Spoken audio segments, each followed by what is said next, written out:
ನಮಸ್ತೆ. ತುಂಬ ಜನ ಕ್ಲೈಂಟ್ಸು ನನ್ನ ಹತ್ರ ಕೇಳ್ತಿರ್ತಾರೆ, ಮೇಡಮ್ ನಮ್ಗೆ ಯಾರೋ ವಶೀಕರಣ ಮಾಡಿಬಿಟ್ಟಿದ್ದಾರೆ, ಯಾರೋ ಬ್ಲ್ಯಾಕ್ ಮ್ಯಾಜಿಕ್ ಮಾಡಿಬಿಟ್ಟಿದ್ದಾರೆ, ನಮ್ಗೆ ತುಂಬ ಸಮಸ್ಯೆ ಆಗ್ತಾಯಿದೆ, ನಮಗೆ ತುಂಬ ನೆಗೆಟಿವ್ ಎನರ್ಜಿ ನಮ್ಮ ಸುತ್ತ ಇದ್ದಂಗಿದೆ ಅಂತೆಲ್ಲ ತುಂಬ ಜನ ಹೇಳ್ತಾ ಇರ್ತಾರೆ. ಅಂಥವ್ರಿಗೆಲ್ಲ ಒಂದು ಇನ್ಸ್ಟೆಂಟಾಗಿ ಸಿಂಪಲ್ ರೆಮಿಡಿ ಥರ ಮಾಡ್ಕೋಬೋದು. ಏನಪ್ಪ ಅಂದರೆ ಆ ವೈಟ್ ಕವಡೆ ಬರುತ್ತಲ್ವ, ಆ ವೈಟ್ ಕವಡೆ ತೊಗೊಂಬಂದು ಅದನ್ನು ನೀವು ಕತ್ತಲಾದರೂ ಹಾಕ್ಕೊಳ್ಳಿ, ಒಂದು ದಾರ ಕಟ್ಕೊಂಡು ಒಂದು ಸ್ವಲ್ಪ ದಿವಸದ ಮಟ್ಟಿಗೆ.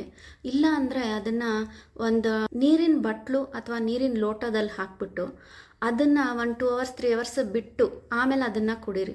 ಅಂದರೆ ಹಾಕೋಕ್ಕಿಂತ ಮುಂಚೆ ನೀಟಾಗಿ ವಾಶ್ ಮಾಡಿ ಕುಡಿಯೋ ನೀರಲ್ಲಿ ಹಾಕಿ ಒಂದು ಗ್ಲಾಸಲ್ಲಿ ನೀರು ತೊಗೊಂಡು ಆ ನೀರಿಗೆ ಹಾಕಿಟ್ಟಿರಿ. ಆಮೇಲೆ 1-2 ಅವರ್ಸ್ 3 ಅವರ್ಸ್ ಬಿಟ್ಕೊಂಡು ಆ ನೀರನ್ನ ನೀವು ಕುಡೀರಿ. ಇನ್ಸ್ಟೆಂಟ್ ರಿಲೀಫ್ ಅನಿಸುತ್ತೆ. ನಿಮ್ಮಲ್ಲಿರೋ ನೆಗೆಟಿವಿಟಿ ಫಸ್ಟು ಕಡಿಮೆ ಆಗುತ್ತೆ. ಆಮೇಲೆ ಆ ಬ್ಲ್ಯಾಕ್ ಮ್ಯಾಜಿಕ್ ಯಾರಾದರೂ ಮಾಡಿದರೂ ಅದು ಬರ್ತಾ ಕಡಿಮೆ ಆಗ್ತಾ ಬರುತ್ತೆ. ಒಂದು 21 ಡೇಸ್ ಈ ಥರ ಕುಡಿದು ನೋಡಿ, 100% ನಿಮ್ಗದು ಕೆಲಸ ಮಾಡುತ್ತೆ.